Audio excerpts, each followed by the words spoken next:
Hi everyone, welcome to the new episode of Yotewo podcast. And today we have our new guest, Toby Palmer from Ufi Ventures. Toby, thank you so much for coming here.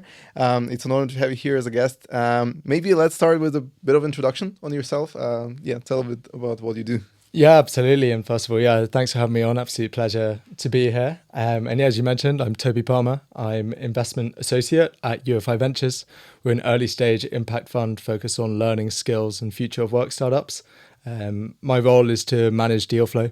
So I originate and I work with the rest of the team to run those processes through to completion. Perfect. That's great. Before we get to the question, I think it's pretty cool. Like I remember how we've met, and one thing about about UFI, because when we were doing the event, it was the Ventures, like the pitching event. You reached out to us and you wanted to take part, and I think that's pretty cool. Like that you guys are very proactive VC. Like I'm looking kind of after the social media. You guys are very proactive in the industry. This is really cool because a lot of VCs, they are kind of kind of behind the scenes. Everyone is applying to them. They're having this inbound, but you guys are very proactive. So this is like a very cool thing to do. I appreciate that. I think it's definitely something we're always actively trying to do. We like to put out social posts and we like to be active. I can talk more about that niche sector that we're in, but I think joining for me as well as a junior VC, it's important for me to join my network and always looking to do go to events, do things like this, podcasts, and get my name and UFI's name out there. That's amazing. No, that's great. I think let's start with how you entered this journey. So you've joined UFI about a year ago, I think slightly less, about 9 months. And before that there was Nexus Investment as well. Just tell a bit more about how you entered this industry, just how your journey started. Yeah, sure. So, initially I ended up in VC by luck, really. I was at university. I knew I wanted to take a year out to get experience. I mostly thought I was going to be, applying to like consulting, banking jobs, but I came across this role at Nexus Investments for an investment analyst. So cool. I applied, I managed to land the role. And I think within the first month, I knew that VC was probably the career that I really wanted to pursue. Okay. What was sort of the indicator? Like, how did you know? So like initially straight away, I think the first thing that I basically did after onboarding was just like start getting into pitch decks and just, some of them they'd already seen, some were new pitch decks, and just instantly looking through these, they're highly innovative business, fast growth, always solving a big problem. And it's just really exciting to be working in a way in which your job is to look through that thing and be analyzing it. But cool. I think the thing for me that, really stands out about VC that you get way more than in other roles is the human element to it. I'm constantly meeting founders who are hyper ambitious, really driven, and are deeply fascinated about the problem that they're working on. And it's kind of infectious working with those people. I still get the opportunity to, take multiple calls a day, a week. That's great. And ultimately as a VC, your job is to judge a person against their, your perceived ability of them to execute on their plan. And that's a real human element to it. Yeah, exactly, 100%. It's not very quantitative like analysis. You need to actually dive into the person. And that's pretty cool. And what about UFI? How you got from Nexus to UFI? Tell a bit more on that. Yeah, sure. So I graduated university and then I went into consulting for about 2.5, 3 years. I always knew I wanted to come back into VC and I was kind of, on the eye out for making that move. And UFI came up. There's some similarities with Nexus in that they're both impact investors. Yeah.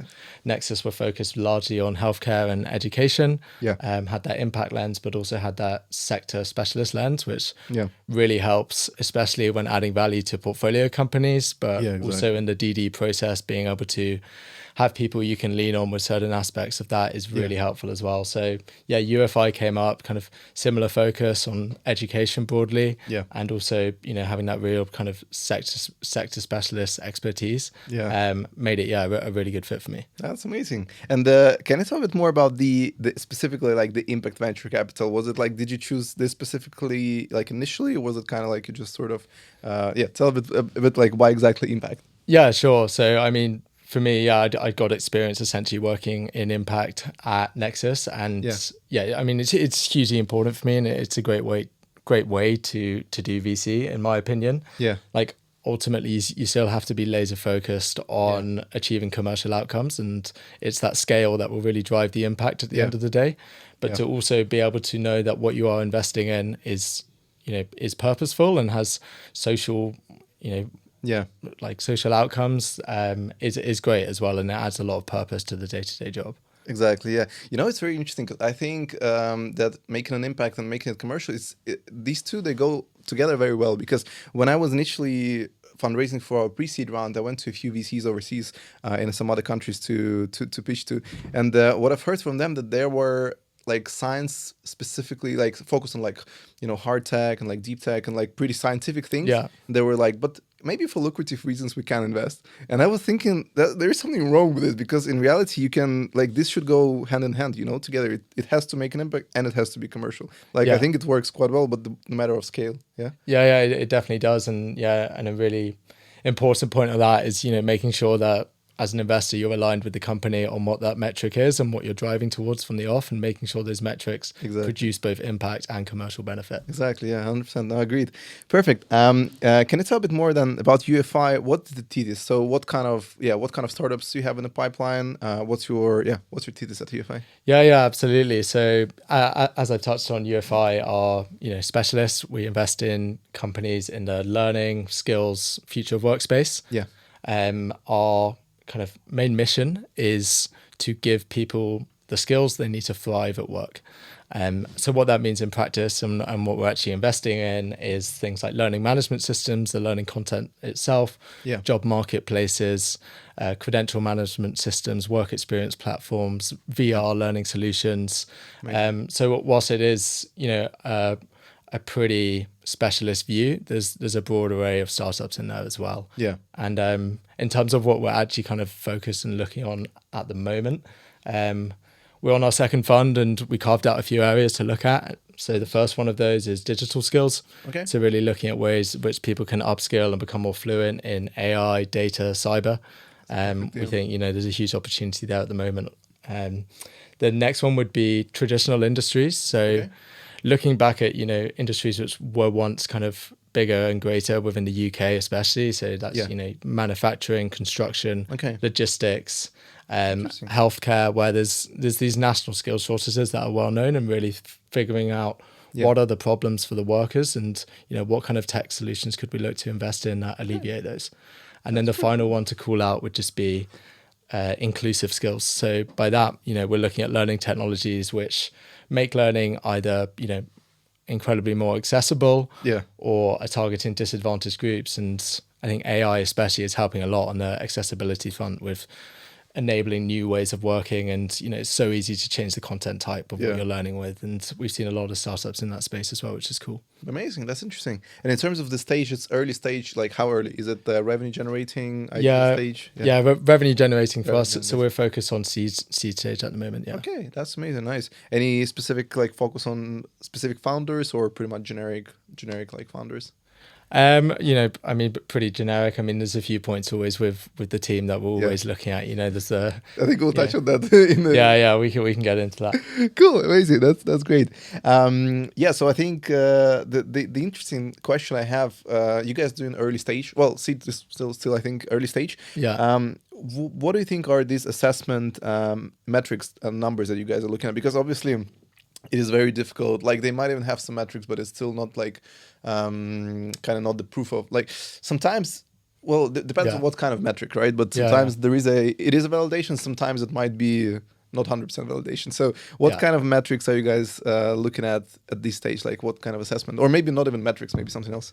Yeah, exactly. And I think, relying solely on metrics at the early stage, at seed stage is obviously a dangerous thing to do. There's obviously financial forecasts around, but you don't want to be, of course, putting your faith in one of those at our stage. That they're still useful in understanding the way the founder thinks and the certain assumptions they're making, especially on the cost side and hiring plans and that kind of thing. But in terms of more what we're looking at, it's cliche and, I just mentioned it there, but the number one thing we are looking at is the team. How passionate are they about what they're doing?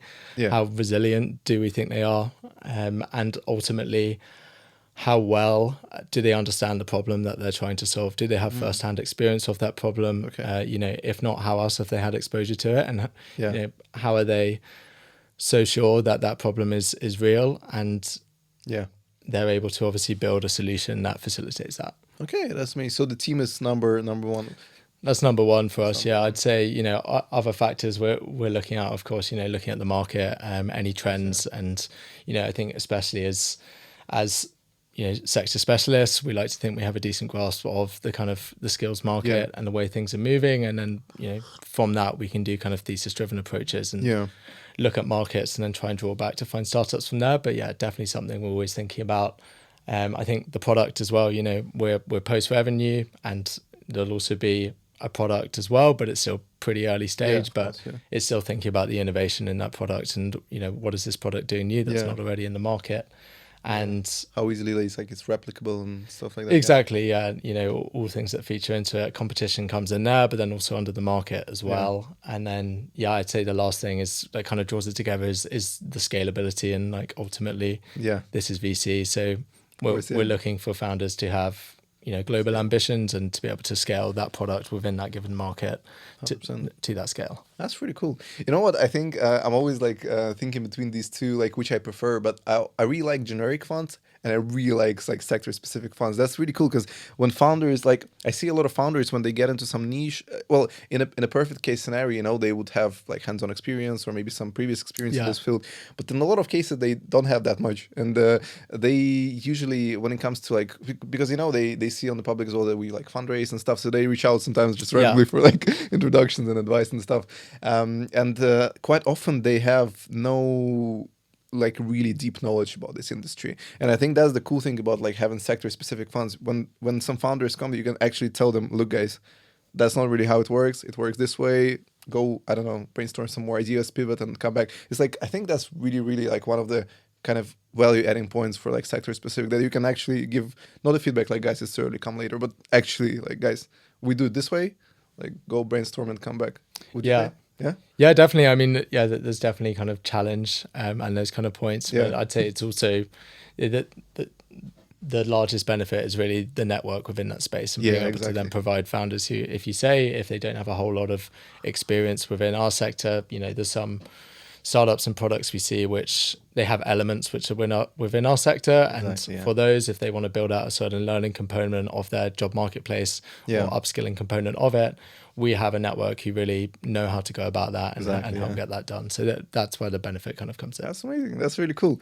And in terms of this one, I love this question. I'm asking every VC that comes here this question. What are the red flags that you see when founders pitch to you? What are some of these red flags that you instantly notice in them? Good question. I'd say instantly is tricky, right? Because I think if somebody's instantly giving off red flags, then there's definitely something going wrong there.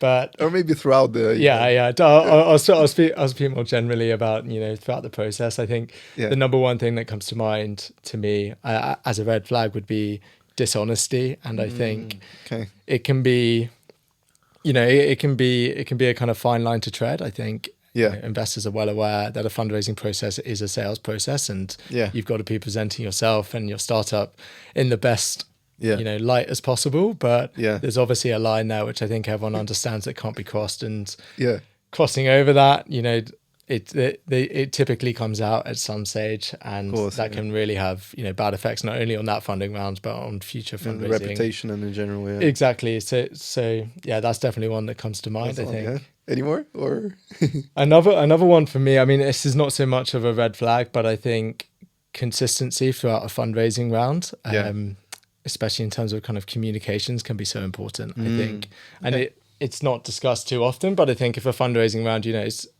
taking place over a few months, then being able to manage that process really effectively, make it feel easy for investors, and ultimately help them build that conviction.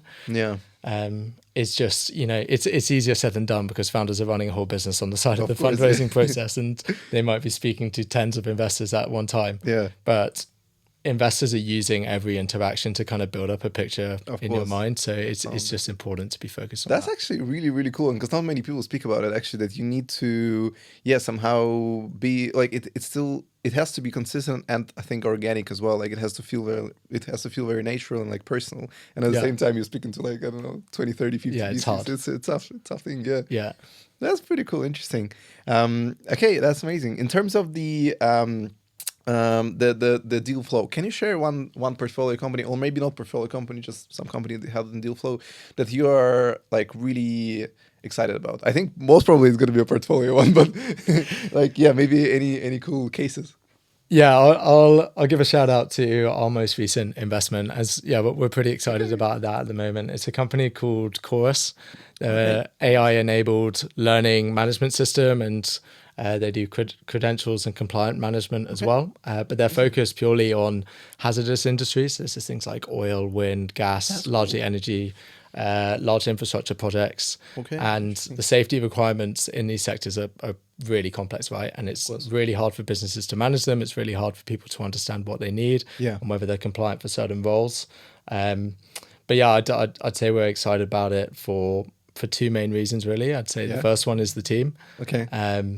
You know, What about the team? they're hitting a lot of those boxes which I talked about earlier, but it's a co-founding team that work together really well. They've worked together for a long time and they've worked in the sector, working within trading within this sector That's the best thing. for like 20 years. So it's domain expertise cool. and they probably understand the issues better than anyone else. Yeah. They've got a really great balance of technical expertise and sales expertise as well, which in an early stage founding team is great. Pretty cool. So the team's really strong. And then Yeah. the other point is it's a really great fit for some of those thesis points of our new fund that I was speaking about earlier. So Exactly. it's operating in kind of those traditional industries that are potentially overlooked but have skills challenges. And it's really working towards Yeah. getting workers upskilled, but also aligning that commercially with the buyer, who is the large, energy corporation who really needs their compliance of these workers to be managed more effectively. That's really cool. Is it their pre-seed or seed round already? That was somewhere between. It was a seed round, really. Nice, Yeah. amazing. That's really cool. And do you have any case? I just came up with another question in the meantime. Do you have case where any weird startups that came to you, like super weird deals that you had in the pipeline? Maybe without names. Yeah, it's tricky. It's tricky to obviously do it without names. But yeah, I mean, there's tons of Tons of funky weird things. ones. I mean, constantly, I'd say almost through our web form, especially, Okay. there's a good amount of kind of funky things that come throughout, Yeah. which aren't meant for VC. But that's the nature of it. Right? Yeah, I mean, yeah, that's true. Because a lot of like, I think the weirdest thing that I see in pitches is when founders are unrealistic about the market size. Like, that's something really weird because for us, market size was the first thing that we probably started figuring out as we started working on our go to market. But a lot of founders, for some reason, they think that their market is like everyone. I think that's a really big problem because I really see a lot of people who are completely like sincerely come and send a pitch deck like, oh, we're building this, I don't know, dev tool, our market is like, I don't know, trillion dollars. It's like crazy. Yeah. Like, I don't know, is it something you guys see as well or not too much? Yeah, no, definitely. It always features. I'd say Yeah.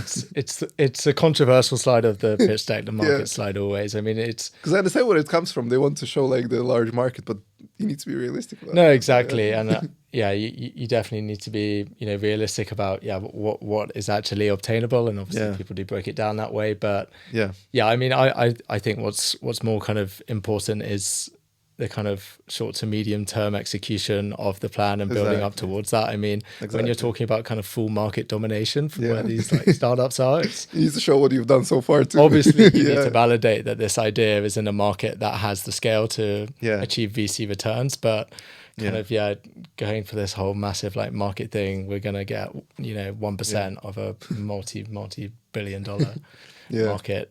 I agree. Yeah, get a bit crazy. interesting. Interesting, cool. The other question I have, pretty generic one to be honest.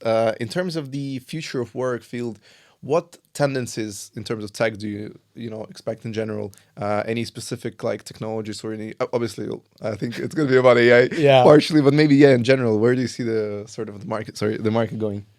Yeah, good question. And Yeah, I think it's impossible at the moment to speak about future of work without without AI. completely talking about AI. There's obviously fierce debate going on at the moment, especially with the Yeah, release of GPT-5 and exactly. the Yeah, pace of innovation and that sort of thing.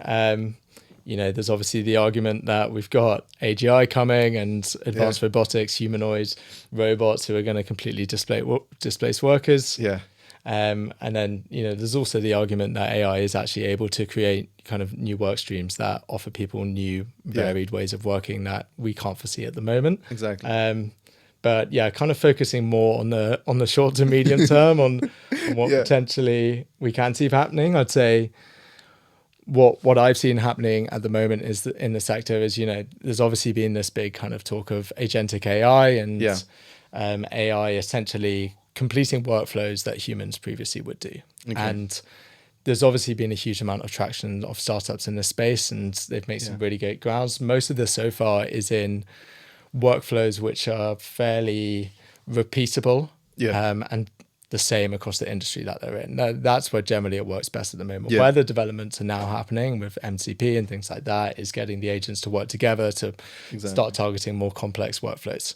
Yeah, But in my view, I think the focus kind of as an individual who's working at the moment and where our focus is, as I've kind of touched on, is upskilling yourself in digital skills and AI yeah, fluency yeah, to make sure that you are someone who knows how it, knows how it works, yeah. and when is an appropriate time to use it, when is not. 100%. Yeah. Can you go further than just using Prompts. Yeah, a chat interface and a bit of prompting to help out with writing an email, writing a yeah, report?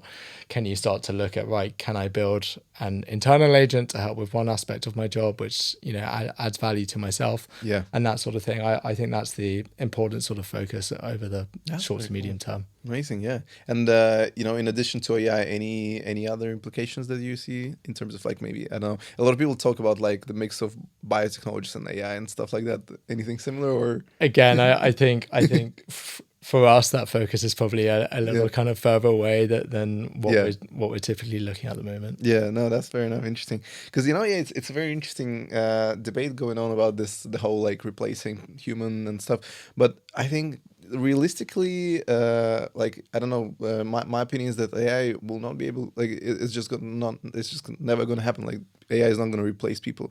I think it's gonna be just like kind of the reaffirming their capabilities and creating new jobs, like industrial revolution kind of thing. Yeah. Would you say something like that? Yeah. Yeah, I mean, I'd say I broadly agree in the direction on which LLMs, have appeared to be Yeah. heading recently, and it Yeah. definitely feels like there'll still be humans in the loop, and it's going to take a really long time for this stuff to actually integrate and Yeah. assimilate across industries. And a lot of people, hold that opinion that there's, not necessarily a bubble here because it's still Yeah. massively transformative technology, but Yeah. it's not Still over everyone's its going to be way. out of a job in 5 years. But then Course, yeah. equally, if you think AGI is possible, then that completely resets everything. But Yeah, yeah.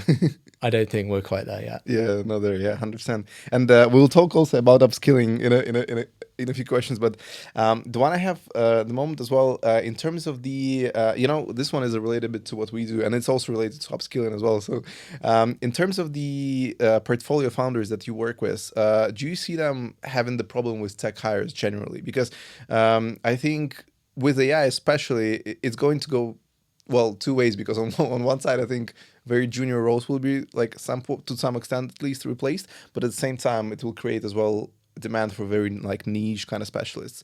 So yeah, my question is just in general: do you see this tendency at the moment at UFI, like from founders, or what would you say? Yeah, I mean, it's definitely a problem we come across a fair amount with our portfolio. I mean, Yeah, hiring is always an issue and a really tricky point for early stage founders. I think especially first time founders, it's not an yeah, area they've got a lot of expertise in, and these early stage hires are like absolutely critical, right, to get right. exactly.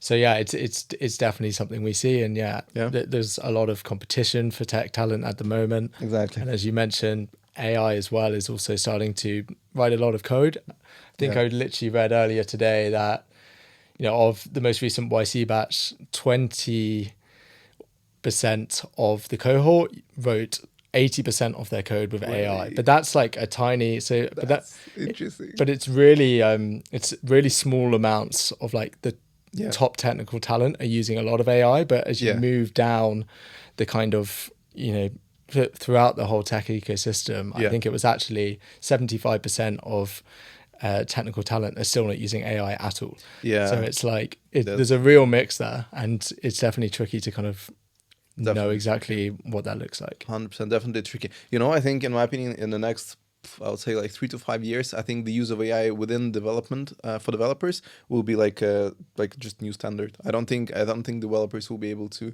be on the market without actually using AI tools for their shipping. Because even now, like we're talking to our clients, and when they even send us like job specs and making requests on the platform, they're one of the points that we see probably in, like, I would say, so like 80% of requests probably is that need to be able to co-ship with like AI tools. Like that's something we see everywhere. Really? So I think it's going to be like a new standard. Yeah. New standard. Cool. Okay. The next one I have a bit out of this topic. So you also are doing angel checks. Tell me a bit more, please, about how you started this. How's your experience? Any cases? Yeah, absolutely. So, I mean, I started writing angel checks pretty much. Well, I started doing crowdfunding investments pretty much at the same time that I entered into consulting. It was my kind of way to stay close to VC without being within the sector. I used to use it as a bit of like a mental kind of model to go through the DD process, write like mini investment reports before actually following through with making the investment. And then from there it was kind of a natural progression towards angel syndicates and SPVs. You get, there can be some strong deal flow through theirs, investing with, top tier VCs. And then more recently, I've started doing more direct angel checks myself. And, I found the whole process massively useful, not only for, getting back into VC, but also now I'm in VC, it's so useful to have a whole stream of deal flow that is not related to our sector that we're focused on at UFI, because you can almost benchmark what you're seeing with how rounds are being funded, what kind of valuations are being traded around, what kind of size, what kind of stage, and that kind of thing to inform whether what I'm seeing kind of matches that, which is great. That's cool. That's amazing. And in terms of the sourcing, is it come, because I've never done angel investment, and I think I'm not quite there to start doing that yet as well. Can you tell me a bit more about sourcing? Like, does it come kind of like pretty organically, like through events, or like how does it go? Yeah, it's a range of things. I'd say it's pretty organic. I think I'm a member of a few of these like angel syndicates and things, so that all kind of comes in direct, and there's good deal flow there to kind of get stuck into. That's really cool. And then also events, meeting founders, demo days, all of the kind of usual routes, doing a lot of kind of online data sourcing. I do as well, focused for US5 stuff, but I see cool stuff through that as well. That's cool. That's really interesting, because I'm at this stage when I had a few offers to do angel checks as well, and in a couple of them I was pretty interested as well, but I think I'm just at this stage yet where I'm not really I don't know, somebody, when you do a startup, you feel the business very, like, you pretty much, you feel how the money is made there. And when it comes to angel investing, I think you need to have certain level of, like this thing that they always say, you need to be able to give that money away and kind of like be ready that they'll know. I think I'm not at that stage yet, so I think a bit of a way to go there. It definitely takes some getting used to. I mean, it's private markets, right? So once you've invested, it's probably going to be a little while till you're seeing that. And I think there's obviously a lot of risks that come with it, especially being probably the first checks in. You're going to be bottom of their preference style on stack on exit. So there's quite a few things to bear in mind before kind of launching in for it. Exactly. Sure. But with syndicates, it's making it a little bit easier, right? Because they do kind of sort of due diligence on their side as well. And is it something they do due diligence on their side? Yeah, so it makes things easier. But then you also probably have less access to to the founders themselves. Exactly. Yeah. Which which can make the decision making trickier. Yeah, that's interesting. Okay, and in terms of the next question is pretty generic. So in terms of the current market, how do you assess the deal flow specifically in London and in the UK? Because I've heard so many different opinions. I had some people coming from, like, I don't know, some from like Midlands, and they were like, look guys, the startups that we have in Midlands, you can't even imagine like how good is it. So like what's your in general, what's your view on the industry right now? Yeah, I mean, I think from a kind of community perspective, I think the industry is like fantastic at the moment, especially here in London. There's so many events. We've obviously met at events in London. Feels like more and more people are using their entrepreneurial tendencies to actually just set up like communities and events, which is cool. We do quite a few through UFI as well. And they're a great way to kind of get deal flow and just keep the kind of network growing, which is great. In terms of how that actually translates into the market, itself, I think things can definitely be tricky for founders at the moment. I think we're definitely seeing some rounds take longer to develop. Investors are generally looking for a greater standard in terms of growth metrics and other aspects of the business, especially for, it's just in the world of AI native companies, it's kind of different standards that are being projected out there at the moment. But equally, there are some of these rounds which are getting like super hot and investors are coming in with uplifted valuations to try and win the round and things like that. So as always, I think there's a bit of a mix out there. Both sides, yeah. It's really interesting because I think what you've mentioned about like kind of the increase in standards, I think because AI kind of, well, I don't know, maybe it's just my perception, but I think AI is kind of making access to building a startup a little bit higher than was previously, because now you can, with AI you can like build some basic MVP, all that like pitch decks and stuff. So I think this tendency of like growing standards, it will be continuing. I think unless something will happen on the market. Would you say? Yeah, I'd say I agree. Definitely a pre-seed. Would make sense. Yeah. Cool, interesting. And I think well, just the last question, I think, actually, to wrap things up. The last one. So you are a big fan of outdoors and activities, and you even were a ski instructor at some point. I was. That's really cool, first of all. And my question is, because I'm a founder myself, and I know how important to have this kind of like just outdoor thing sometimes, just to help your mental health a little, to like cool down with things and everything. How important do you think it is in the VC industry to like just kind of like go out for a day, recharge, and get back into the deal flow? Would you say it's like coming from there, or is it just your own perspective? Yeah, it's massively important, and when you're working on a particular deal, things can definitely get busy. So at the right time, it's definitely nice to be able to kind of recharge. And for me, getting out in the outdoors, I think going on a walk or run around London can be pretty great. Going around kind of Richmond Park on the bike as well is not bad. But in general, things are a bit nicer outside of London if you can kind of get out to the countryside, which is nice as well. That's amazing. I think that's something a lot of founders underestimate. I think when they get to like sort of seed stage and beyond, I think that's something definitely good to have as a habit, because sometimes things can get stressful and there is no way to like avoid it. You'll need to kind of recharge and absolutely. And there's a lot more debate on the founder side of things with exactly how many hours you should be working each week. But I think taking time to yourself is massively important, and something we'd always encourage our portfolio companies to be doing. Perfect. Agreed. Amazing. Toby, thanks so much. I think we covered pretty much everything. Really, really glad that you came as a guest. I'll put all the links to your LinkedIn and to Ufi Ventures, to application links as well for Ufi Ventures in the description. And man, thanks so much for coming. It was good to catch up. Yeah, thank you as well. It was great. Thanks so much.